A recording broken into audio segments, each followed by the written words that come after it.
siang Miss Evi. Maaf ya, saya mau mengganggu waktunya Miss. Tidak mengganggu. Gimana Miss Evi, ada yang bisa dibantu? Saya mau ngajak ngobrol-ngobrol. Boleh, silakan. Saya mau belajar dari pengalaman Miss Bunga sebagai kepala sekolah, dan ini juga sebagai tugas saya di CGP. Oke. Ya, gimana Miss? Ya, saya mau menanyakan beberapa pertanyaan ya Miss ya.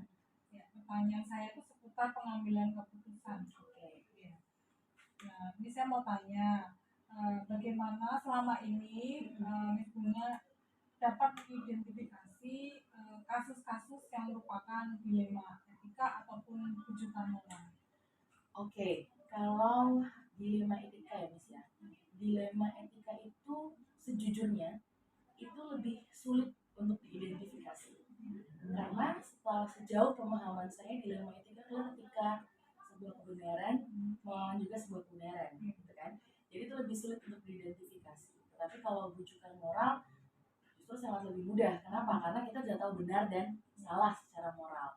Hanya memang kalau untuk mengidentifikasi kasus-kasus mana sih yang dilema etika dan mana yang rujukan moral. Biasanya kalau dilema etika itu ketika saya sebagai individu ada misalnya permasalahan berkaitan dengan yayasan sekolah, kemudian yang keduanya benar antara saya memiliki pandangan sendiri dan yayasan punya pandangan sendiri. Nah, itu yang harus benar-benar hati-hati kita dalam mengidentifikasi. Tapi kalau rujukan moral, ya misalnya sudah tahu lah, kita sudah tahu ya ini benar, ini salah, dan itu sudah pasti.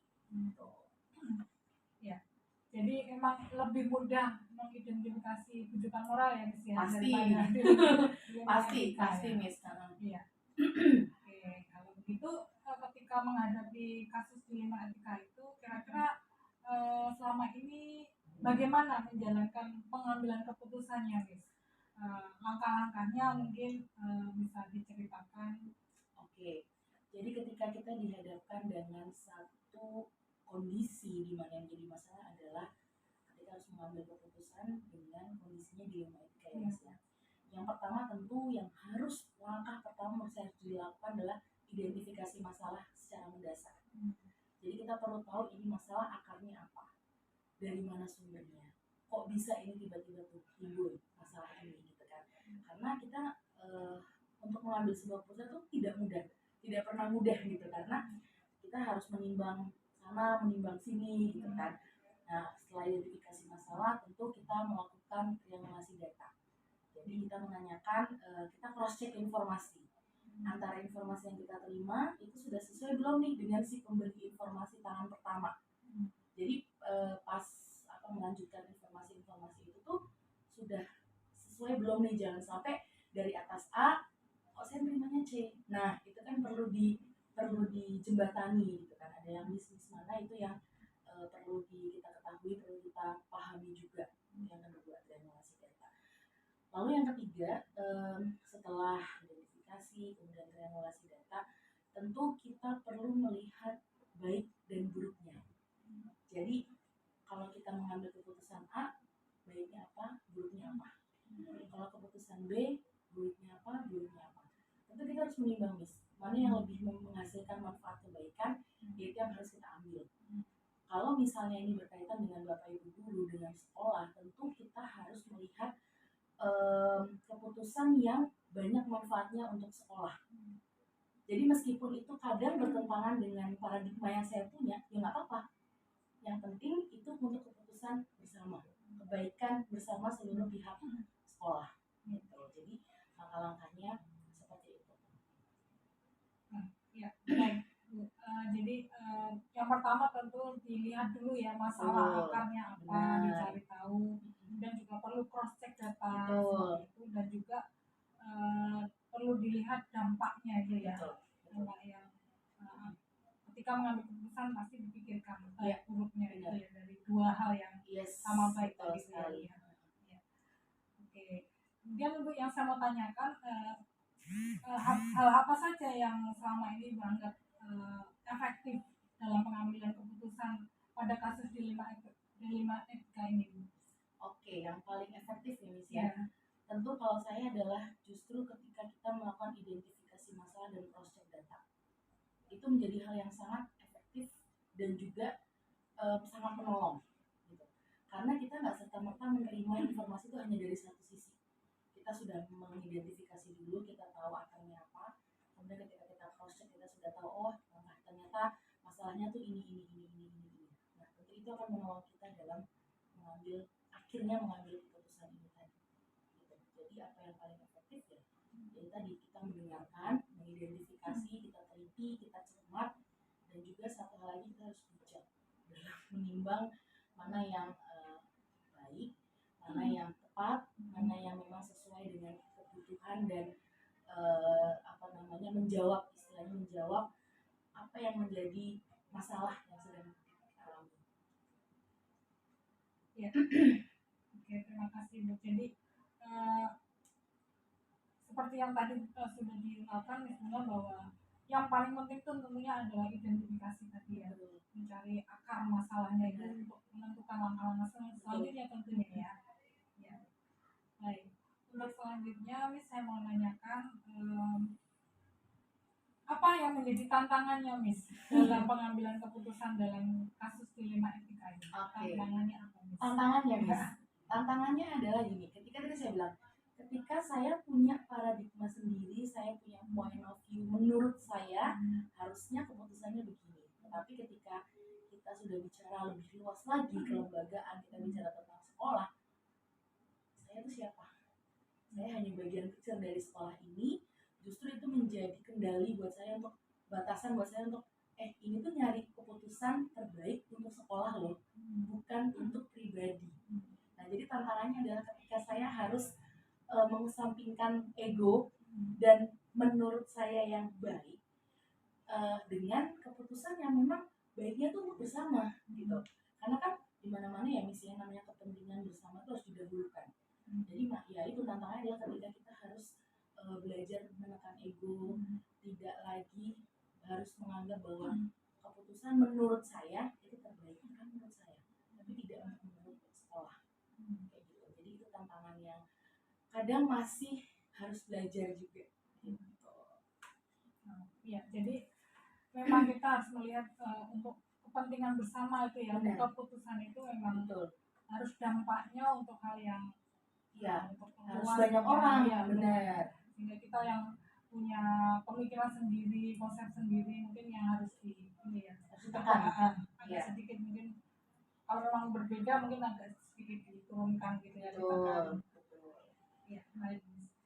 Kemudian kalau ada kasus dilema etika itu, apakah saat pengambilan keputusan itu Miss Bunga ada jadwal tertentu, misalnya harus mengambil keputusan itu harus cepat, segera, langsung, ataukah ini harus ditunda dulu atau seberapa waktunya, bagaimana pertimbangan soal waktu pengambilan keputusan itu? Oke, untuk pengambilan keputusan kalau dihadapkan dengan dilema etika ya Miss ya, kita melihat seberapa urgensi masalah itu. Kalau memang harus segera diputuskan, bisa ambil keputusan segera. Kalau memang bisa kita tunda, kita diskusikan dengan teman-teman di sini, ya lebih baik saya akan mendengarkan dulu dari teman-teman seperti apa. Kenapa? Karena saya harus menghargai suara-suara dari teman-teman saya. Kenapa ya? Karena ini tadi, sekolah ini kan tidak hanya punya Bunga, punya semuanya. Saya mendengarkan dari orang tua, saya mendengarkan dari masukan dari teman-teman, bahkan tidak jarang saya kadang nanya ke anak-anak juga. Tapi dengan bahasa yang sudah disimplify, yang lebih mudah diterima oleh anak-anak. Tapi kalau masalah urgency misalnya, ini harus diambil keputusan saat ini juga, saya ambil keputusan saat itu juga. Namun ketika saya sudah mengambil keputusan karena kondisi emergency itu tadi, saya akan sharing kepada teman-teman. Tadi ada case begini, saya ambil keputusan begini. Kenapa saya harus sharing? Karena bapak ibu di sini harus tahu semuanya, masalahnya apa, keputusannya apa. Jadi ketika nanti ada pertanyaan, jawaban kita sudah sama. Jadi masalah waktu ini tergantung ini ya, case-nya ya. Iya betul, tergantung masalahnya. Urgensinya harus segera memang diambil keputusan atau memang masih bisa untuk ditunda untuk mencari diskusi solusi bersama gitu. Ya. Tadi sudah sedikit disebutkan tentang faktor-faktor yang mempengaruhi saat pengambilan keputusan yang juga mungkin saya ulang lagi pertanyaannya, apakah mungkin ada orang-orang tertentu atau faktor-faktor yang selama ini menolong, mempermudah Miss Bunga di dalam pengambilan keputusan saat ada muncul kasus dilema etika itu? Pasti ada. Siapa? Bapak Ibu guru di sekolah ini. Mereka menolong saya untuk melihat lebih luas lagi, point of view yang lebih lebar lagi tentang sebuah masalah. Kenapa? Kalau kita bicara dari sisi umur ya Miss Evi ya, Bapak Ibu di sini itu lebih senior dari saya. Saya banyak belajar justru dari Bapak Ibu di sini, termasuk dari Miss Evi juga, tentang melihat case ini tidak boleh hanya point of view-nya Bunda sendiri. Kita melihat dari, oh dulu sudah pernah ada loh case begini, penyelesaiannya begini, dulu begini, penyelesaiannya begini. Dan tentu masukan-masukan dari Bapak Ibu guru itu sangat menolong saya untuk melihat lebih luas lagi, lebih bijak lagi dalam dalam mengambil sebuah keputusan. Ya memang pada akhirnya sebuah keputusan itu tidak bisa mengenakan semua pihak, tapi setidaknya itu sudah menjadi keputusan terbaik yang bisa kita lakukan. Tapi kalau untuk menyenangkan semua pihak pasti susah, gitu kan. Tapi paling enggak keputusan itu sudah dibuat berdasarkan juga dengan diskusi, kita mendengarkan masukan, kita mendengarkan saran dari teman-teman. Jadi faktor-faktor pendukungnya ya Bapak Ibu guru sekolah ini. Ya, kalau mungkin saya bisa garis bawahi bahwa di sini Miss Bunga ini ya kata kolaborasi mungkin ya yang bisa betul menjawab menyimpulkan ya, kolaborasi antara ya guru-guru semuanya. Ya, mungkin ada orang selain Bapak Ibu guru yang di lingkup intern ini, mungkin ada keluarga atau siapa mungkin. Biasanya yang kedua, ring keduanya adalah yayasan. Kalau ada masalah-masalah tertentu dan itu berkaitan dengan sekolah secara umum lebih global lagi, lebih luas lagi, saya akan mengajak yayasan untuk berdiskusi, mengajak juga kepala sekolah unit lain, jenjang lain untuk berdiskusi kalau misalnya ada case seperti ini, baiknya seperti apa ya. Gak jarang juga saya juga kadang bertanya kepada teman-teman dekat saya yang memang kerjanya tidak jauh dari ranah ini. Saya berikan analogi masalahnya kayak gini loh, kalau kamu jadi saya di posisi ini kamu akan seperti apa, dan itu akan paling tidak menolong, mungkin tidak banyak ya, tapi membuat itu tadi lagi Miss, pandangan wawasan saya jadi bertambah bahwa oh ternyata ini begini loh, oh ternyata ini begini, juga dengan baca kayak misal apa ya, kalau ada masalah kayak gini baiknya seperti apa ya gitu. Jadi ya tadi supaya menghasilkan keputusan yang terbaik. Tapi itu kalau masalahnya itu bisa kita tunda ya, maksudnya kita bisa hold dulu. Tapi kalau masih benar-benar emergency harus segera asal itu, udah saya udah yakin aja pokoknya ini yang terbaik gitu.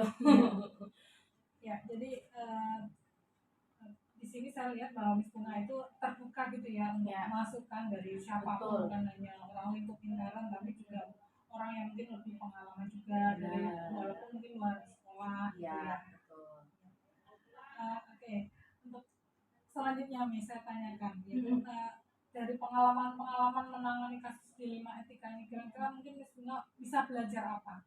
Ada pelajaran apa yang bisa Miss Bunga petik dari kasus-kasus yang pernah dialami Miss? Banyak Miss. Beberapa aja saya sampaikan. Yang pertama, bijak dalam melihat sebuah masalah. Jadi kadang kita itu sebagai kepala sekolah ya Miss ya, banyak sekali kadang distraksi yang muncul ketika ada masalah. Nah dari distraksi itu akhirnya menantang saya untuk benar-benar menggunakan kepekaan hati, kebijaksanaan untuk melihat ini masalah ini sebenarnya apa sih akarnya. Jadi bijaksana dalam melihat sebuah masalah. Kemudian yang kedua, kolaborasi. Ini penting banget ketika kita bisa bersinergi dengan semua pihak yang mampu mendukung, memberikan saran, masukan, evaluasi. Ini juga menjadi hal yang sangat penting. Kolaborasi itu ya memang banyak sekali kepala yang bisa dengan segala macam kayak itu pendapatnya dan lain-lain gitu kan. Tapi justru itu menjadi apa ya, membuat warna-warni yang kemudian buat kita oh iya ya ternyata ada pandangan-pandangan lain kayak gitu. Jadi kemampuan berkolaborasi, kemampuan bersinergi dengan pihak-pihak terkait itu menjadi hal yang penting dalam pengambilan keputusan. Lalu yang ketiga adalah ketika kita belajar untuk memahami keakuan. Oh pendapatku paling benar loh, pokoknya di sekolah ini pendapat kepala sekolah udah paling benar. Enggak. Kenapa? Karena kepala sekolah tidak mungkin sampai di level itu kalau tanpa bapak ibu guru gitu. Jadi bapak ibu guru ini juga sebenarnya pemegang kendali juga nih. Kadang juga menjadi rel buat jadi apa ya, pasti controller gitu buat kepala sekolah. Bu, udah kejauhan nih gitu, atau Bu kayaknya kita belum bahas ini deh. Nah kayak gitu-gitu. Jadi itu penting juga menahan keakuan bahwa ketika oh ternyata aku sudah terlalu jauh, oh ternyata aku malah selalu ingin didengar ya, aku nggak mau mendengar, aku tidak terbuka dengan teman-teman. Itu jadi hal yang pelajaran yang penting ketika mengambil sebuah keputusan gitu. Wah, luar biasa nih. Jadi ternyata dari walaupun menghadapi kasus-kasus itu kan kayaknya berat ya kalau kita kalau sendirian jadi berat Miss. Ya, harus mengambil keputusan, tapi ternyata di balik itu kita bisa belajar ya Miss. Iya, Miss bilang bahwa kita akan dilatih untuk semakin bijaksana. Betul, ya, peka. Semakin banyak kasus mungkin melatih kebijaksanaan kita. Kesabaran Miss. Terus ada challenge tadi Miss bilang ya, jadi tantangan juga buat kita ya, melatih kepekaan juga.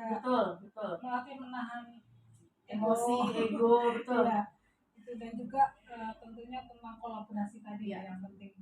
Sinergi. Tanpa kolaborasi mungkin gimana nih keputusan akan terasa mungkin agak bimbang juga ya Miss. Iya, betul. Tapi kalau sudah didiskusikan, sudah ada kolaborasi tentu akan lebih wah ini kan udah didiskusikan. Dan yang pasti gini Miss, ketika kita sudah berkolaborasi, ketika kita sudah bersinergi, dan kita mengambil keputusan itu bersama-sama, tentu kita akan didukung gitu. Jadi ketika ada pertanyaan dari pihak luar yang istilahnya mempertanyakan berkaitan dengan kebijakan sekolah dan lain-lain, kita sudah satu suara dan itu penting karena kami mengusahakan bahwa apapun yang keluar informasi dari sekolah itu harus dari satu pintu dan jawabannya harus sama semuanya. Nah itu jadi ketika kita sudah bersinergi itu menjadi hal yang lebih mudah untuk dilakukan. Jadi orang tua juga kita ngomong sama, ke orang lain yang butuh info tentang sekolah juga kita ngomongnya sama, dan kita jadi merasa didukung kan, jadi kayak fully supported gitu dengan teman-teman. Kita juga lebih percaya diri untuk oh iya udah ini keputusan paling baik. Oke Miss, saya senang sekali pada obrolan kita siang hari ini. Saya belajar banyak dari pengalaman Miss Bunga sebagai pimpinan di tempat ini, bisa menambah wawasan buat saya, belajar buat saya. Terima kasih Miss Bunga. Sama-sama Miss Evi. Waktu yang diberikan. Iya, kita sama-sama belajar Miss. Iya. Sukses ya Miss Evi. Terima kasih. Semangat. Iya. Selamat siang Pak Angkat. Selamat siang Miss Evi. Iya, maaf ya Pak mengganggu waktunya. Oh enggak. Baik Pak, ini saya mau ngobrol-ngobrol aja nih Pak dengan Pak Angkat. Saya ingin belajar dari pengalaman Bapak sebagai kepala sekolah. Ya. Oke, ini saya mau bertanya beberapa hal Pak Angkat ya. Ya. Ya nanti itu sebagai sarana saya belajar dan juga ini merupakan tugas saya dari CGP Pak. Ya, oke. Ya. Sama-sama belajar di sini. Ya, sama. Terima kasih Pak. Ya. Nah, ini pertanyaannya itu seputar tentang pengambilan keputusan ya Pak ya. Oke. Ya, pengambilan keputusan. Nah, di sini saya mau tanyakan, yang pertama saya mau tanya, bagaimana selama ini Bapak mengidentifikasi kasus-kasus yang merupakan dilema etika atau bujukan moral? Ya. Gitu Pak. Oke. Identifikasi dilema etika dan bujukan moral, kalau dari sepanjang pengetahuan saya, untuk yang dilema etika itu kan memutuskan di antara hal yang beberapa hal baik harus dipilih, sedangkan bujukan moral ini menurut saya terlihat untuk benar salahnya. Kalau membedakannya ya tentunya dari bujukan moral itu sangat terlihat jelas bahwa itu hal-hal yang bertentangan dengan peraturan atau bertentangan dengan norma. Jadi saya pikir sangat mudah membedakan untuk antara dilema etika atau bujukan moral. Selain itu dari pihaknya, bujukan moral menurut saya kebanyakan itu dari eksternal. Kalau dilema etika kan bisa menurut subjektivitas saya sebagai kepala sekolah oh ini hal yang baik, sedangkan rujukan moral itu saya pikir secara umum banyak orang yang menganggap bahwa sama-sama sepakat lah bahwa hal tersebut ya memang salah di mata masyarakat, baik secara hukum atau secara norma dan sebagainya. Jadi dilihat dari dua hal itu memang kelihatan bersalahnya, dan dari pengaruhnya dari mana, kebanyakan juga mengaruh dari eksternal. Oke, baik Pak. Jadi lebih mudah mengidentifikasi itu rujukan moral ya Pak ya, Iya, daripada dilema etika. Iya, Iya. iya Pak. Oke, kalau begitu Pak, Hmm. selama ini Bapak menjalankan pengambilan keputusan di sekolah Bapak itu terutama untuk kasus-kasus di mana ada dua kepentingan yang sama-sama benar, sama-sama baik, atau sama-sama mengandung nilai-nilai kebajikan, itu bagaimana Pak? Ya. Mungkin bisa dijelaskan langkah-langkah prosedurnya Bapak saat melakukan pengambilan keputusan. Ya, ada cukup banyak, tetapi kalau boleh saya ringkas gitu, dalam memutuskan hal yang baik dan hal yang kurang baik atau salah kan sangat mudah ya saya pikir. Tapi kalau untuk hal baik dibandingkan dengan hal baik, kalau dari pengalaman saya sebagai kepala sekolah di SMP itu, yang pertama kita harus mengidentifikasi dulu. Pertama identifikasi, kita kumpulkan informasi sebanyak-banyaknya tentang hal yang sama-sama baik itu. Unsurnya di dalamnya identifikasi itu utamanya menyangkut mengenai prioritas. Jadi sama-sama hal yang baik, kita harus mengutamakan mana yang lebih penting. Nah, lebih pentingnya ini, prioritas ini bisa dilihat dari yang pertama mungkin dari segi waktunya, prioritas waktu. Mana di antara dua hal yang baik ini yang harus didahulukan. Misalkan saat memutuskan program mana yang sama-sama baik, kita lihat situasinya, kita identifikasi untuk anak-anak bagaimana dampaknya, orang tua atau dari dukungan teman-teman bapak ibu guru bagaimana, mana yang harus lebih diutamakan dari sisi waktunya. Kemudian yang kedua, prioritas dampaknya, mana yang akan memberikan dampak baik yang lebih luas biasanya. Jadi di antara hal yang baik saat kita dihadapkan harus memilih mana yang harus diutamakan, didahulukan, itu biasanya kami di SMP melihat dampaknya. Semakin besar, semakin luas, atau semakin dalam dampaknya, baik bagi anak-anak ataupun bagi orang tua atau keluarga besar sekolah pada umumnya, itu akan lebih kami utamakan. Jadi tadi singkatnya adalah identifikasi dulu mengenai hal-hal yang baik ini, alternatifnya, kemudian dari situ harus ada prioritas, utamanya prioritas waktu dan prioritas dampak. Seperti itu. Oh iya, jadi di dalam langkah-langkahnya itu Bapak akan mengumpulkan identifikasi informasi dulu ya Pak ya. Informasi, melihat kondisi-kondisi yang ada gitu ya, untuk mungkin mengumpulkan bukti-bukti juga gitu ya Pak ya. Dan juga setelah itu memprioritaskan tentang waktu dan juga dampaknya. Dan prioritas dampak yang lebih luas, yang lebih besar itu mungkin yang akan diutamakan. Iya, betul. Baik Pak. Oke. Untuk yang selanjutnya Pak, saya mau tanyakan, menurut Bapak apa yang Bapak anggap efektif dalam pengambilan keputusan itu? Ada kasus-kasus yang dilema etika itu Pak? Ya, menurut saya pada saat kita dihadapkan pada kasus dilema etika, itu akan efektif ya tadi seperti yang pertanyaan sebelumnya yang bisa disampaikan, itu saat dampaknya itu, setelah kita mengambil keputusan dampaknya terlihat. Jadi setelah kita memutuskan program atau hal-hal yang lain yang baik, saat dampaknya langsung kelihatan, entah itu dari sisi orang tua atau dari sisi anak. Misalkan kita taruhlah contoh kasus, kita dihadapkan pada pilihan mana yang akan didahulukan antara program pemilahan sampah atau misalkan program-program secara akademik.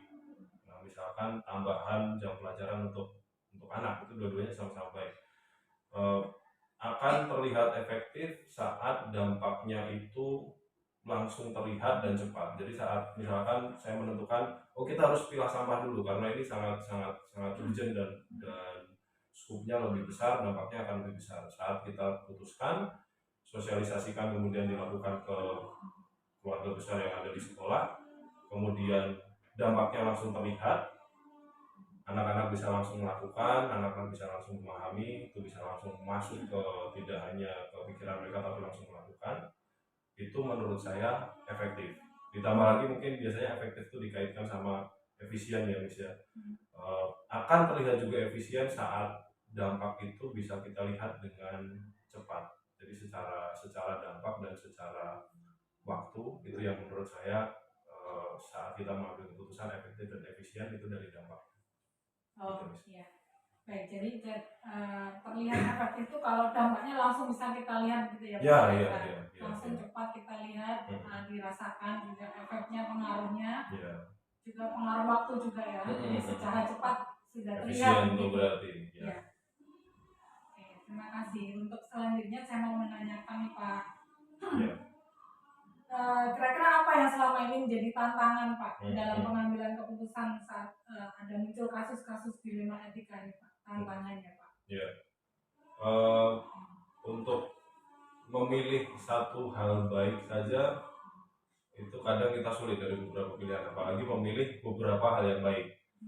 Tantangannya adalah kadang ya kita sulit menentukan prioritasnya, Miss. Kita sulit menentukan prioritasnya. Tadi di depan saya sampaikan prioritasnya adalah prioritas dampak dan waktu. Kadang-kadang ada pilihan yang kalau dijejerin, kalau di handicapin, ditimbang lah istilahnya, itu kadang-kadang timbangannya mirip.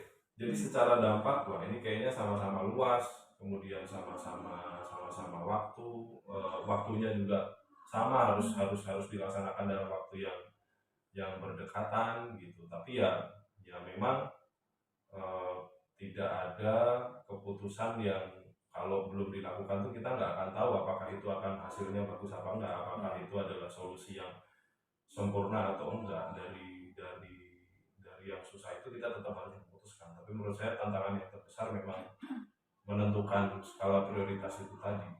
Nimbang-nimbangnya itu tadi yang susah, mana yang dari sisi dampaknya lebih luas, kemudian mana yang lebih urgent, mana yang lebih baik, untuk menakarnya itu menurut saya yang paling susah tantangannya. Oh ya, jadi tantangannya sulit untuk agak sulit menentukan prioritas gitu ya. Iya. Mungkin butuh feeling juga Pak ya. Benar. Dan harus berani, tetap harus diputuskan mana yang mau dipilih gitu. Iya. Oke. Kemudian saya mau tanyakan lagi ya Pak. Kalau seperti itu berarti kalau misalnya menghadapi sesuatu yang harus Bapak putuskan dilema etika itu, kira-kira ada waktunya bagaimana Pak? Adakah jadwal tertentu? Apakah Bapak itu biasanya langsung memutuskan karena ini kan harus cepat misalnya? Apakah punya waktu tersendiri dalam menyelesaikan suatu kasus dilema etika itu? Tergantung kompleksitasnya. Jadi kalau semakin banyak pihak yang dilibatkan, semakin banyak variabel yang ada di dalam program atau keputusan itu nanti kalau dari pengalaman akan semakin membutuhkan waktu untuk memutuskan.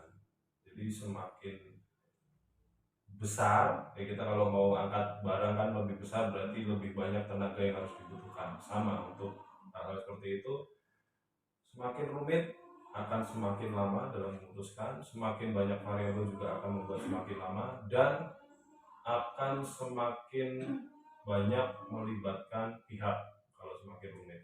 Nah, kita harus ngobrol sama teman-teman, mungkin nggak cukup sampai di situ, harus kerja sama pihak lain. Jadi tidak bisa ditakar ini akan kita bisa putuskan dalam 1 hari atau 2 hari. Tadi kita harus identifikasi dulu, semakin banyak unsur yang harus kita pikirkan, dia akan semakin lama. Jadi tergantung. Kalau sederhana ya bisa cepat, mungkin dalam hitungan hari. Tetapi kalau semakin rumit ya bisa 1 minggu, mungkin 2 minggu, tergantung kompleksitasnya. Oh, ya. Gitu. Jadi tergantung kompleksitas kasusnya juga ya Pak. Ya, ya. Pilihannya. Variabel yang mempengaruhi keputusan Ya, itu ya. benar. Ya. Apakah selama ini ada pernah ngalami harus cepat gitu Pak? Ya. Harus cepat mengambil keputusan, sementara kasus dilema itu besar. Ya. Kira-kira bagaimana itu kalau seperti itu Pak? Ya, kalau seperti itu ya tetap harus diambil keputusan. Kita sejelek-jeleknya pemimpin itu kan harus berani mengambil keputusan, meskipun itu nanti akan salah, tapi kita sebagai pemimpin harus berani mengambil keputusan. Pernah juga seperti itu, skalanya besar tetapi harus diputuskan secara langsung. Ya kita beritahu ke tim kita, memberitahu ke struktur organisasi kita, ke atasan kita, agar nanti kalaupun seandainya amit-amit harusnya bukan keputusan itu yang diambil, itu sudah tahu, dan untuk menangani resiko-resikonya kita udah tahu stepnya harus bagaimana. Pernah. Ya. Ya, mau nggak mau juga keberanian juga ada faktor di situ ya. Ya, harus berani. Iya. Oke.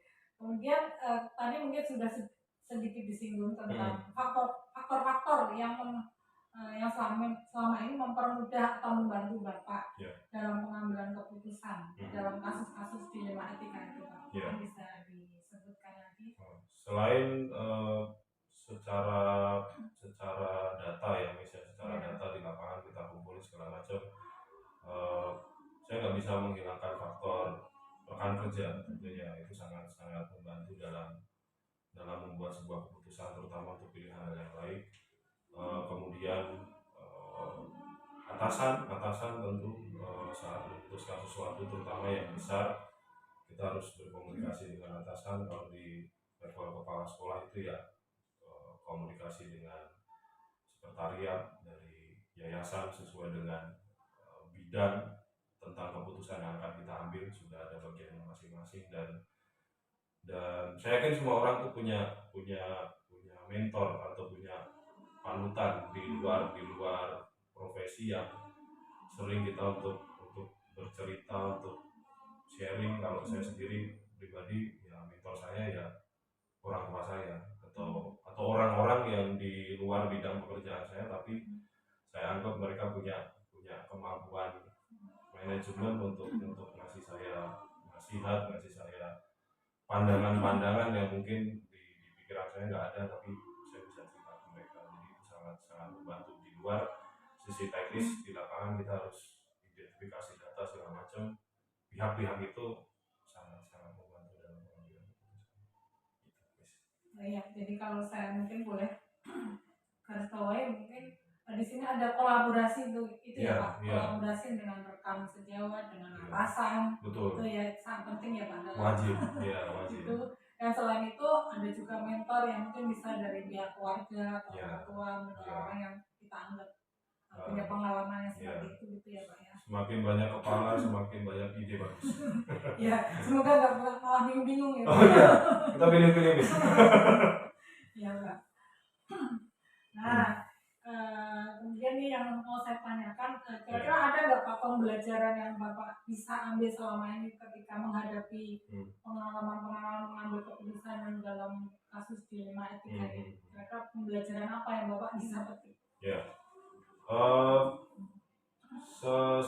satu buah keputusan yang baik itu muncul dari pengalaman dari kita menghadapi berbagai macam situasi. Jadi pemimpin yang besar dan yang baik itu saya kira mereka tidak lahir dari memutuskan satu masalah. Mereka lahir dari berbagai macam situasi, berbagai macam dilema, entah itu yang baik buruk atau yang baik dan baik. Dari situ belajar dari pengalaman. Pembelajarannya ya seperti anak-anak pada saat sekolah, kita harus siap untuk belajar terus menghadapi berbagai macam situasi. Jadi harus siap untuk belajar dan siap untuk lahir dari pengalaman-pengalaman itu untuk menjadi seorang yang mantap dengan keputusan yang dihasilkan. Jadi keputusan yang baik itu lahir dari pengalaman yang baik, pengalaman yang pahit, dari banyak pengalaman. Harus siap untuk belajar terus gitu. Ya, jadi ini ya Pak ya, semakin banyak kasus mungkin kesempatan belajar gitu Pak. Betul. Semakin banyak jatuh, semakin kita tahu cara jalan. Iya, kita semakin lebih pengalaman lagi Pak Iya, gitu ya mengambil iya. keputusan yang harus bagaimana, semakin bijaksana tentunya Pak yang diharapkan. Amin. Ya. Oke Pak, terima kasih ya Ya. Pak Antar sudah menjawab beberapa pertanyaan saya. Saya bisa belajar dari Pak Antar dalam pengambilan keputusan. Sama-sama. Itu sangat